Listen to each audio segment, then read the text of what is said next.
Madam President, I ask that further proceedings on the quorum call be dispensed with. Without objection. Madam President, I ask unanimous consent that Rivka Jacobs, Catherine Klein, and Eric Stevers of my staff be granted 4 privileges for the duration of today's proceedings. Without objection. Madam President, I want to take just a few moments here to talk about the Republican budget, the so-called Ryan budget in the House. It has been widely condemned, of course, for its plan to end Medicare and for its radical cuts to Medicaid. But I've come to the floor today to highlight yet another extreme element of that Republican budget. Its unprecedented assault on education funding and the grave threat this poses to school reform efforts across the United States. This Republican budget would slash funding for education by 15% next year, 2012. Even more drastic cuts to education funding would come in each of the years to follow. These draconian cuts to education could not come at a worse time for America's public schools. The final budget agreement for the current fiscal year reduced education funding by $1.3 billion. It zeroed out, for example, the successful Striving Readers Initiative, the only comprehensive federal program to help struggling adolescent readers. And I might just add that that budget ended all literacy programs for kids in America funded by the federal government. The federal government now does not fund one literacy program in America. That's how bad it's gotten. Meanwhile, cash-strapped state and local governments are slashing school budgets, firing tens of thousands of teachers. In Texas, Governor Rick Perry has called for a $10 billion cut in education funding. In New York City, Mayor Bloomberg has proposed laying off 6,000 teachers. Madam President, I have an unusual perspective as both the chair of the Appropriations Subcommittee that funds our federal education programs and also as the chair of the Authorizing Committee, the Health, Education, Labor, and Pensions Committee, which authorizes education programs. There's no question in my mind that combined federal, state, and local budget cuts pose a grave threat to education reform efforts across the country, just as these efforts are reaching critical mass. Here's why. 48 states and the District of Columbia have collaborated to create high-quality common education standards for the first time. The Obama administration's Race to the Top initiative has jump-started ambitious state-level reforms, ranging from expanded charter schools to stricter teacher and principal accountability. In the HELP Committee, working with Senator Enzi and I together are working on bipartisan effort to reauthorize the Elementary and Secondary Education Act. However, it's wishful thinking to expect improvements in school quality at a time when we're laying off teachers, increasing class sizes, and reducing instructional time. I'm struck by the fact that the Republican budget's assault on education comes at a time when America's competitors are surging forward. For example, China has tripled its investment in education and is building hundreds of new universities. Even in times of austerity and shrinking budgets, smart countries don't just take a chainsaw to themselves, they continue to invest in the future. And above all, they continue to boost investments in education. So, Madam President, as we go forward with education reform in the United States, we're building on strength. Most kids in affluent communities already attend high-quality public schools, and they go on to higher education. Our challenge is to ensure that all American students have this opportunity, including the nearly 20% of children who live in poverty. Now, again, certainly money is not the only factor in creating high-performing schools, but it does take money to modernize school facilities, to hire highly qualified teachers, to create effective assessment systems, and to provide appropriate instruction for students with special needs. To demand reform without resources is to set up students and teachers to fail. Let me repeat that. To demand reform without the resources is to set up the students and the teachers to fail. In the months ahead, Congress will be focused on reducing the deficit and trying to prevent a default on America's debt obligations. And, of course, this is appropriate. But it must not preclude sustained strong investments in the education of our young people. We need to invest more, not less, in helping states and districts to close the gap between world-class schools that are in the affluent suburbs and the struggling schools in the poor urban and rural communities. We need to provide resources to ensure that the goal of graduating students who are college and career ready applies to all students, including kids with disabilities, including English language learners. And in the face of steadily rising college tuition, we must maintain the maximum Pell Grant, so kids from low-income families can get a college education.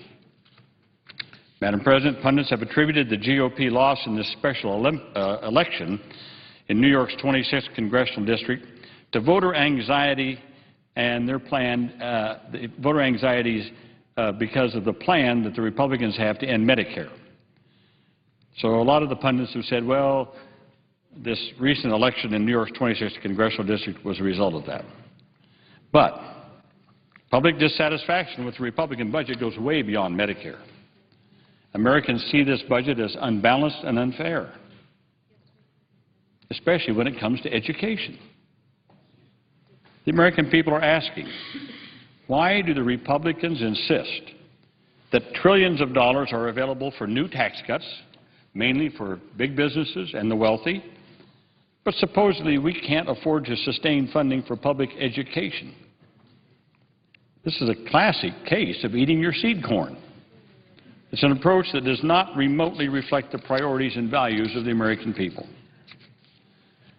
The Republican budget, as I have said before, is premised on the idea that America is poor and broke.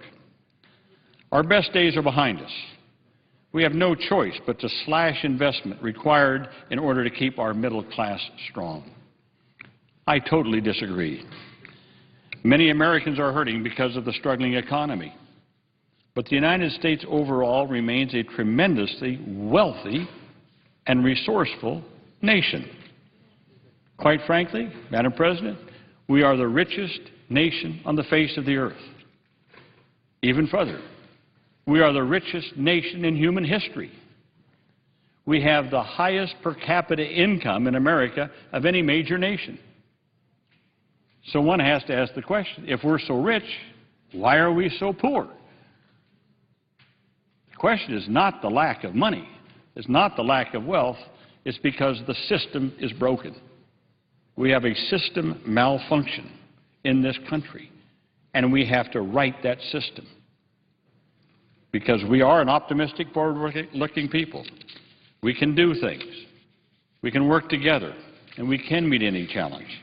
But we expect the government to be on our side, not holding us back, not dragging us down, not shorting our futures, not telling people who are low income or recent immigrants to this country or kids who don't have a good start in life that, sorry, we can't give you a world-class quality education. We can't afford to have the best teachers. We can't afford to have good schools for you. Now, if you happen to be wealthy and you live in a good, wealthy area that has high property taxes and you have a good school and you have good teachers, good for you. But if by happenstance of birth you are born to a family that doesn't have any money and maybe the parents never went to college, maybe, as I said, they're new immigrants to this country, maybe they don't speak English that well, you're in a poor area, in an urban area or a poor rural area, you got low-quality schools, low-quality teachers. Chances are you never had any early learning available to you. So when you started kindergarten, you were already way behind those kids in that affluent school in high-income areas. Is that what we're about to, is that what we're trying to say? That we're going to have this kind of almost like class warfare? That if you're born wealthy and stuff, you got it made. If you're poor, forget about it when it comes to education. That's what the Republican budget says. We're not going to have a quality public education for our kids. Well, As I said, this does not reflect the values of the American people. We want to make sure that our public education system is good for all children, that all have the best qualified teachers, that they have good schools, good facilities, the latest technology, that they are challenged to do their best, and that they know that if they do their best and if they study hard and they get good grades, they'll be able to go to college and not have a mountain of debt hanging over their heads when they graduate. We have done great things as a society, things that we have to do together which we cannot do as individuals, like building an interstate highway system, a rail system, mapping the human genome, and again, creating world-class universities. We've done this. We've done this as working together, as something that we can do together as government that we cannot do as individuals. Through our government, we come together to provide a ladder of opportunity to give every citizen a shot at the American dream, a ladder of opportunity that includes Pell Grants, GI Bills, job training, early learning, and yes, world-class schools. Madam President, I am convinced that the great majority of Americans share this positive vision. Now again, we are determined to bring deficits under control, but we cannot eat our seed corn. We've got to make smart investments in education. And we refuse to be dragged backward into a winner-take-all society where the privileged and the powerful seize an even greater share of the wealth. Even as our schools are crumbling, our middle class is struggling and declining. For nearly half a century, robust federal investments in quality public schools and access to higher education have been a critical pillar undergirding the American middle class. The Republican budget would take a jackhammer to that pillar. This, I believe, is a grave mistake. The middle class is the backbone of our nation. It's time that our leaders showed the backbone to defend it.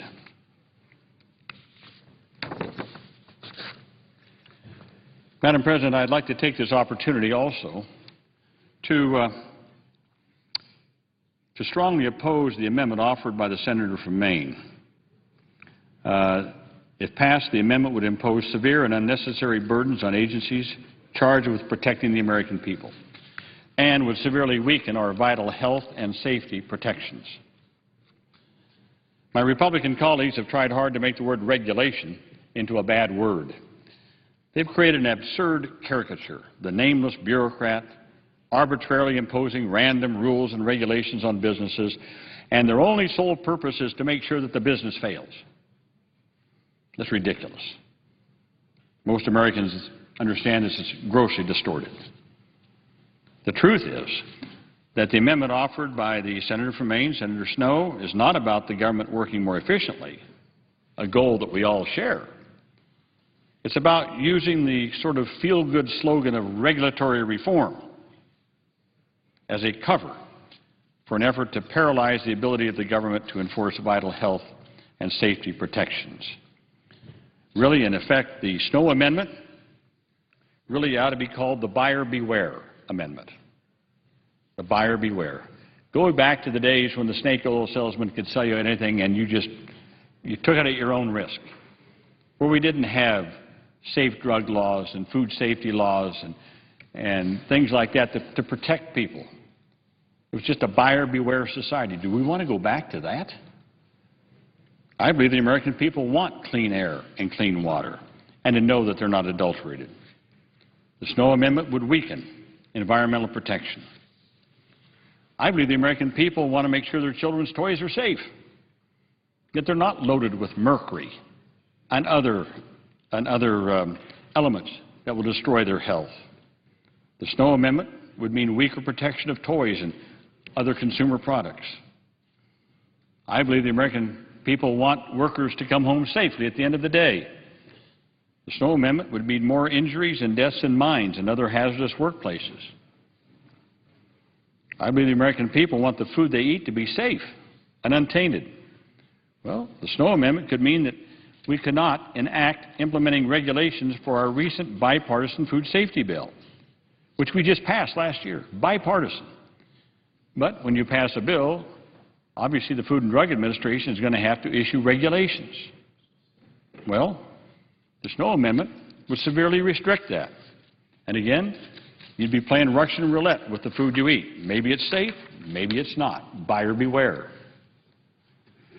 And I believe in the wake of the financial meltdown of 2008, which almost caused another Great Depression, the American people want oversight and regulation of banks and other financial institutions.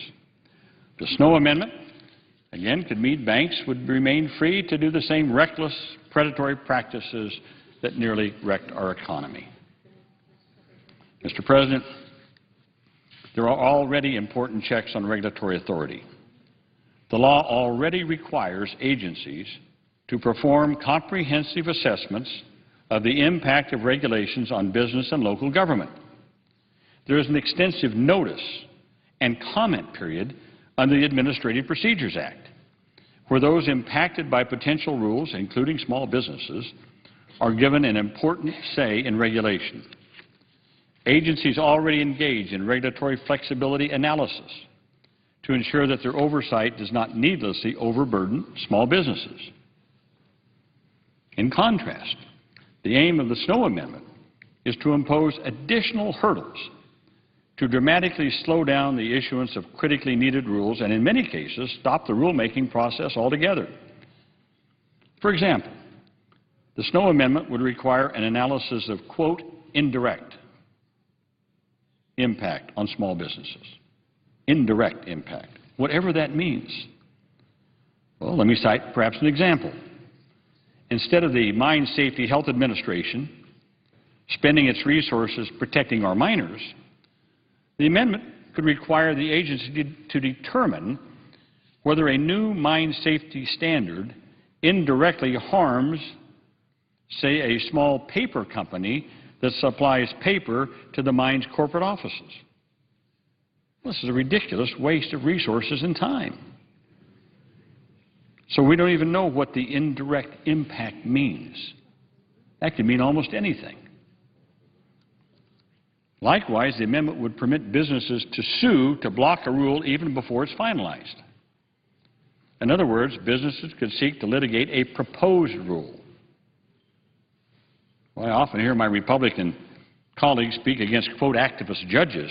I can think of few things more activist than for unelected judges to review a rule even prior to the agency performing the lengthy notice and comment process to finalize a rule.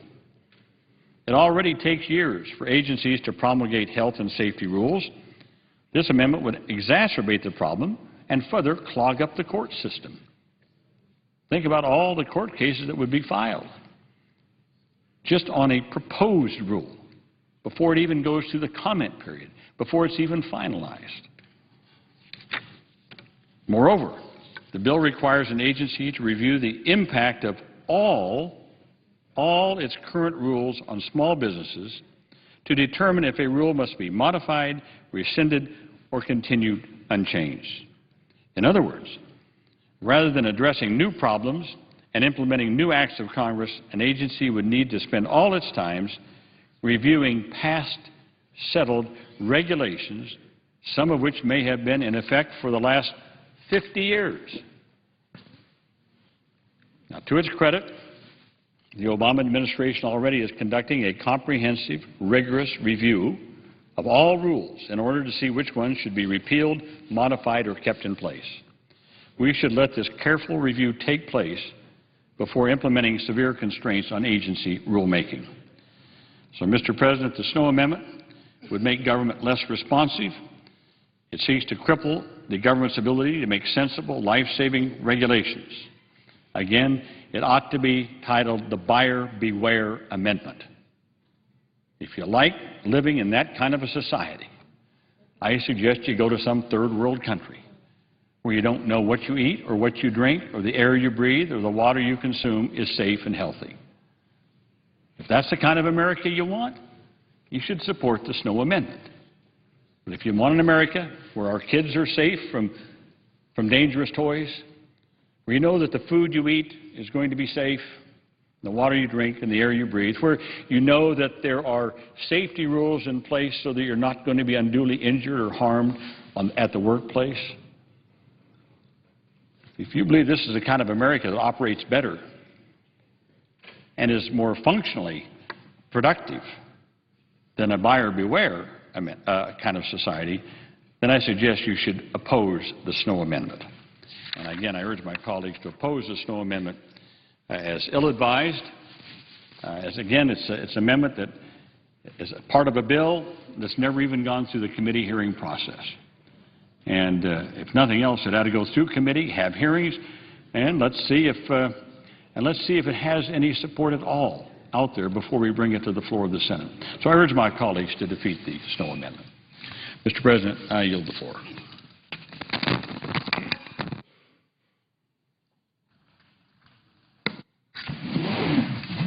Mr. President. The Senator from Oklahoma.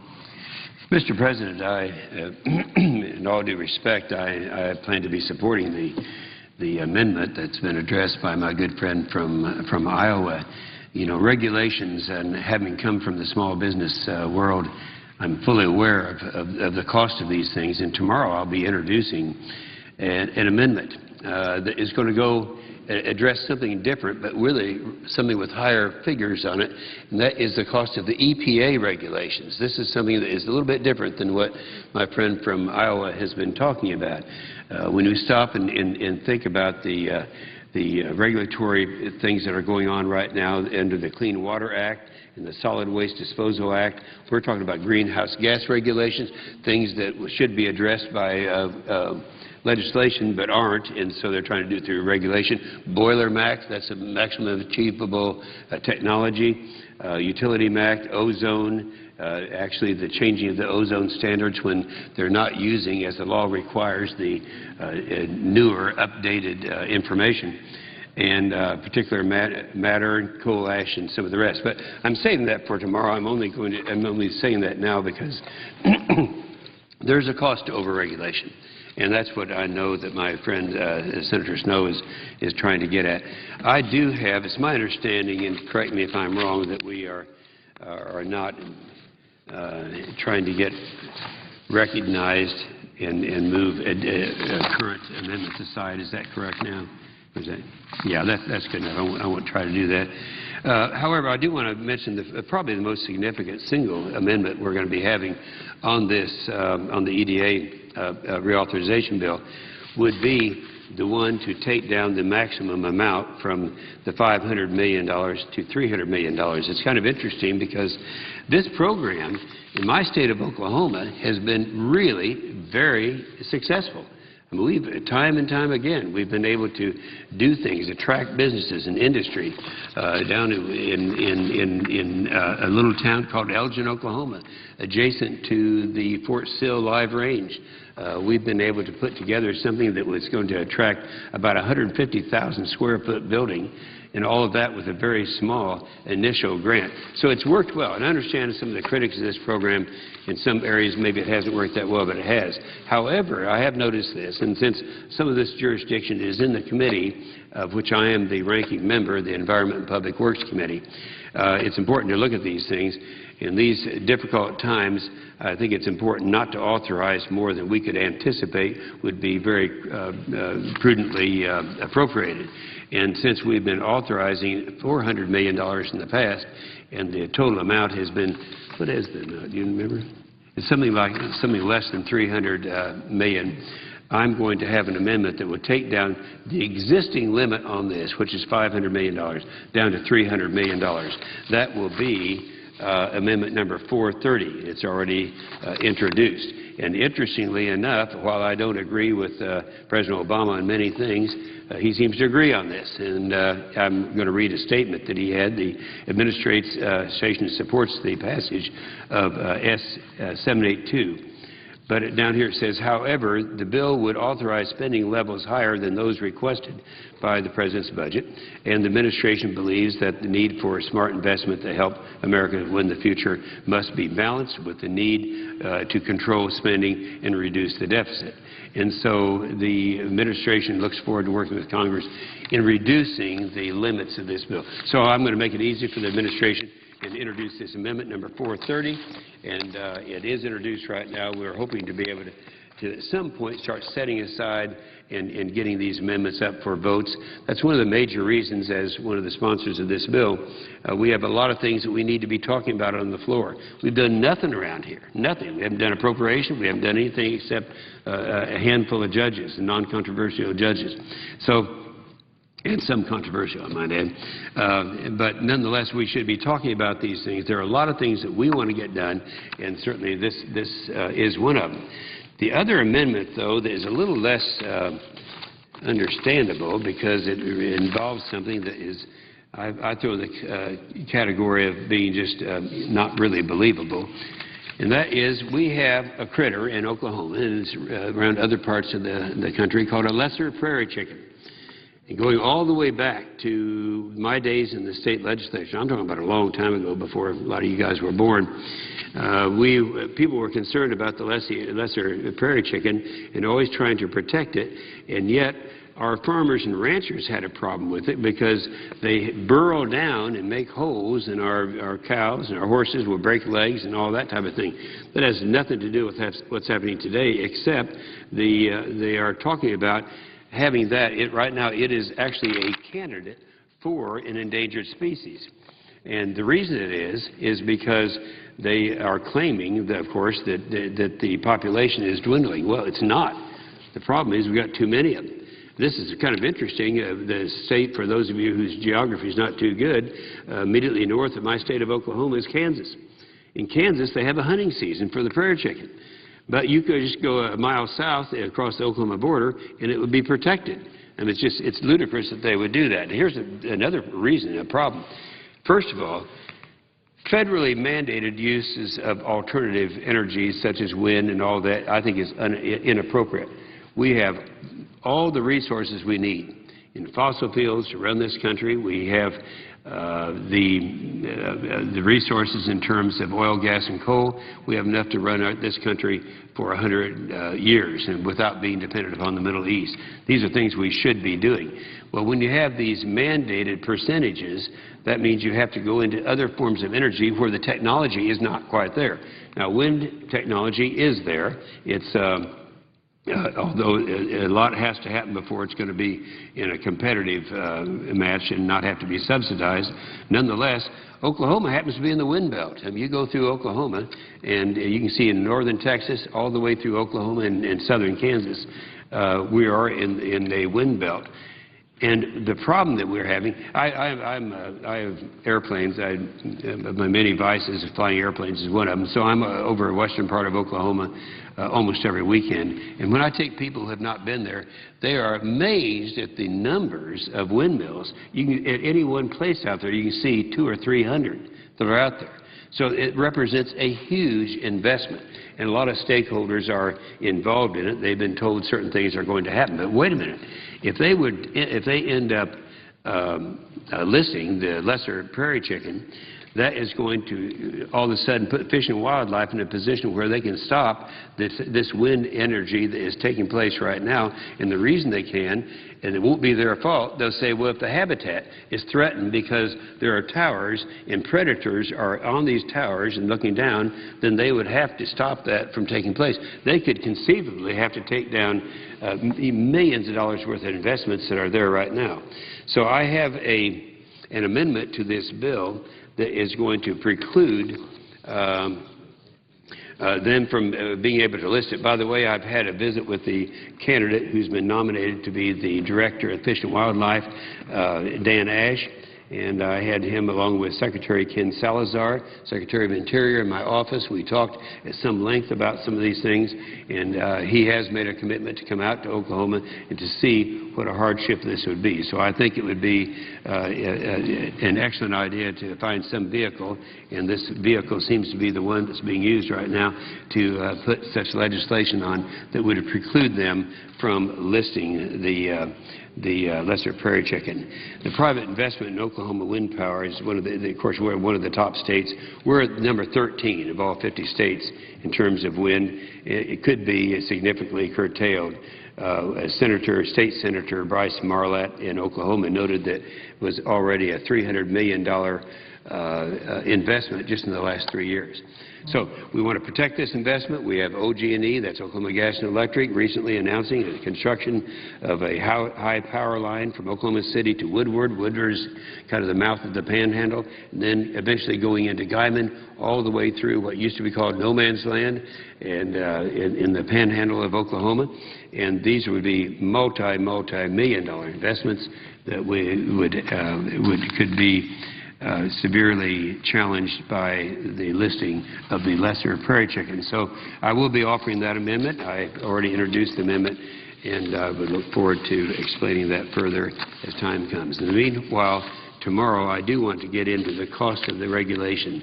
It's one that, if we are really sincere in this country right now about doing something to promote business and industry, the first thing we need to do is get the bureaucrats off the backs of the businesses out there that are planning to expand and those that are in existence today. So we'll be addressing that tomorrow. And with that, Mr. President, I yield the floor.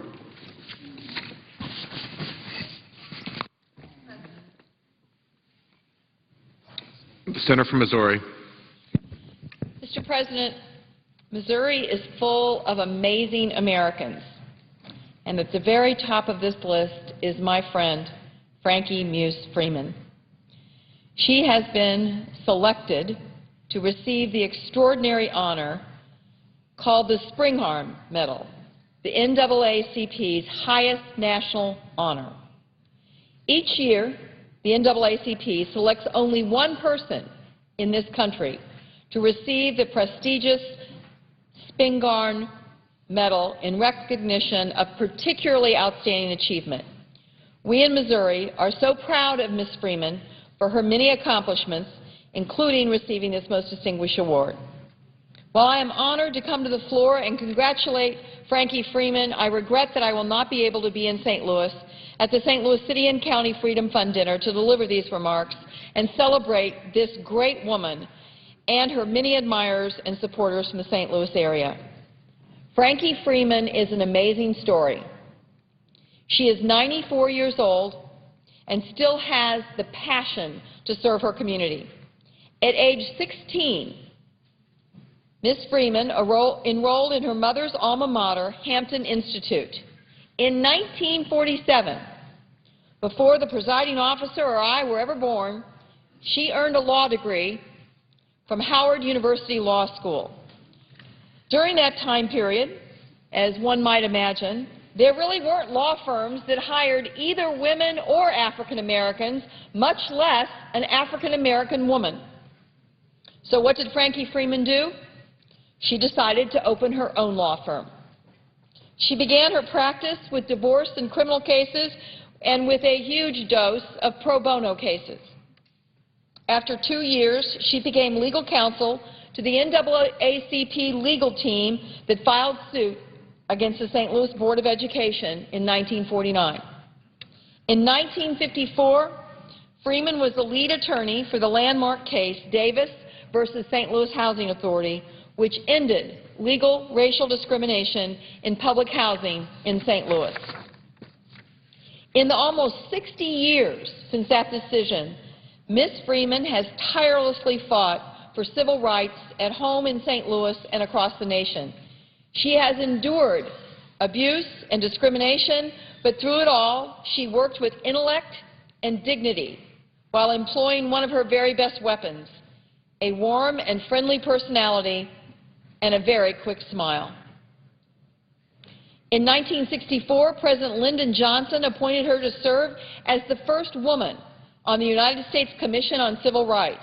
She continued to serve on the commission under Presidents Nixon, Ford, and Carter. Recognizing that there was still much work to do, much more work to do to end discrimination, Ms. Freeman joined with others to help form a bipartisan Citizens Commission on Civil Rights. Frankie Freeman's work has earned her many awards. She holds honorary degrees from multiple universities, including Hampton University, the University of Missouri, St. Louis University, Washington University, and Howard University. And she has been inducted into the National Bar Association's Hall of Fame. Despite this long history of accomplishments, Frankie Freeman still knows what's important, serving the community she loves. And at 94, she remains active in her local community by volunteering at her church, and throughout her career, she has served on local boards, including the National Urban League of Metropolitan St. Louis and the United Way of Greater St. Louis. Along the way, she's also had an opportunity to write a book about her life, which I highly recommend to anyone for an inspiring story, a uniquely American story of a woman who had a vision at a time when women that looked like her weren't supposed to have a vision. Ms. Freeman will become the 96th recipient of the Spingarn Medal this July when she is honored during the NAACP National Convention in Los Angeles. Past Spingarn medalists include Maya Angelou, W.E.B. Du Bois, and Dr. Martin Luther King, Jr. This impressive list of exceptional Americans whose company Attorney Freeman will now join gives you a sense of the caliber of the person Attorney Freeman really is. There is no doubt that Attorney Frankie Freeman is deserving of this distinction. I am so proud of her for being honored with this recognition of her lifelong dedication to justice and civil rights. She is such an inspiration to me, and she has been an inspiration to thousands of young people during her life, and to so many Americans, regardless of race, an inspiration for what she stands for and what she has accomplished in her lifetime. I am so grateful to call her my friend, and I thank her for all that she has done for the people of St. Louis, the people of Missouri, and the people of this great nation. Congratulations, and thank you, Frankie Freeman.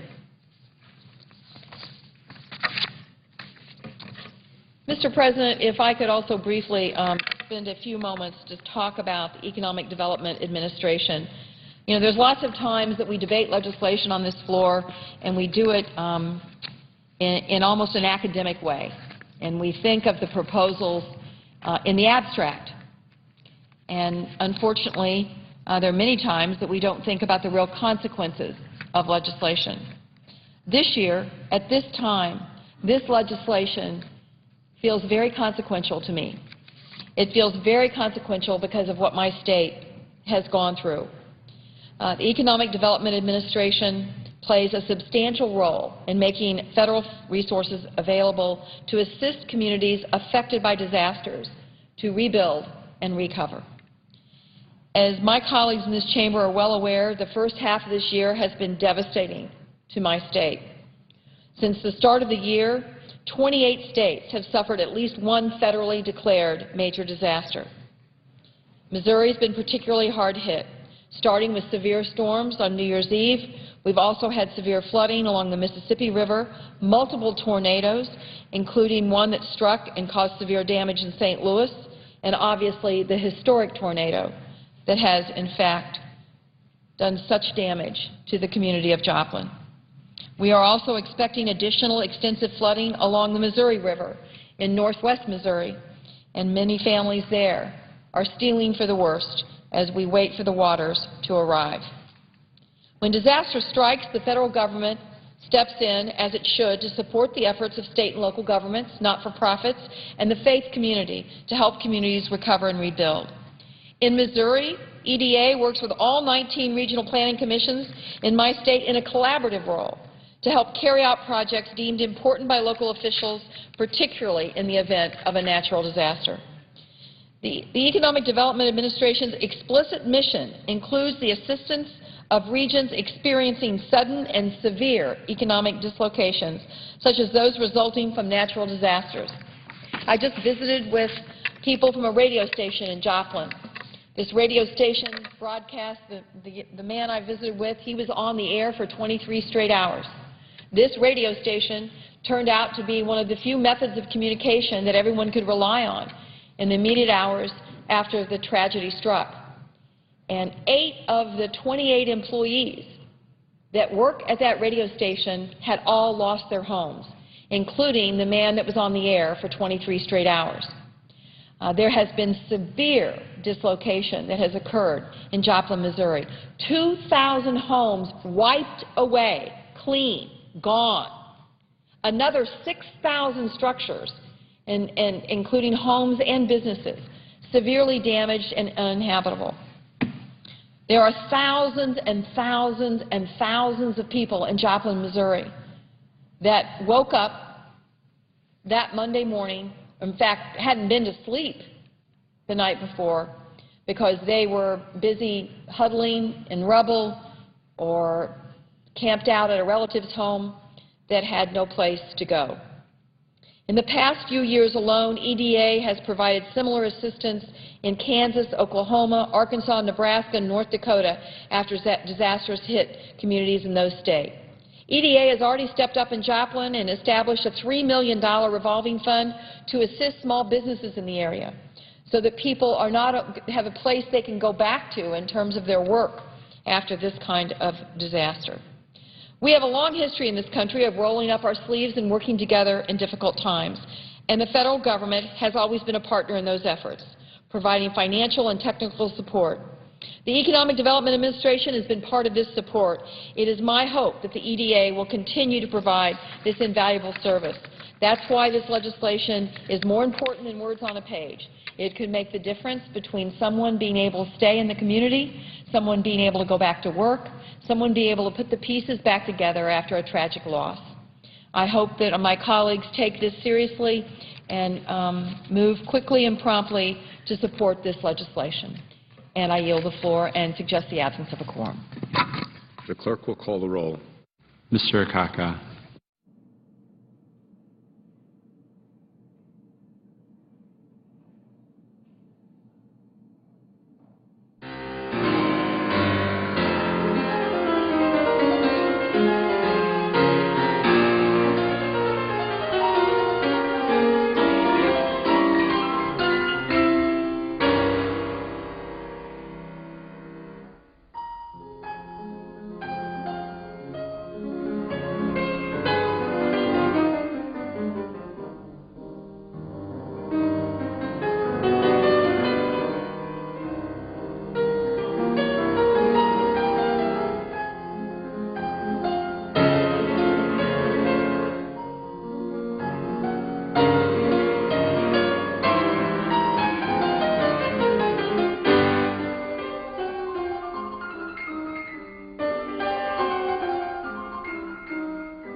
consent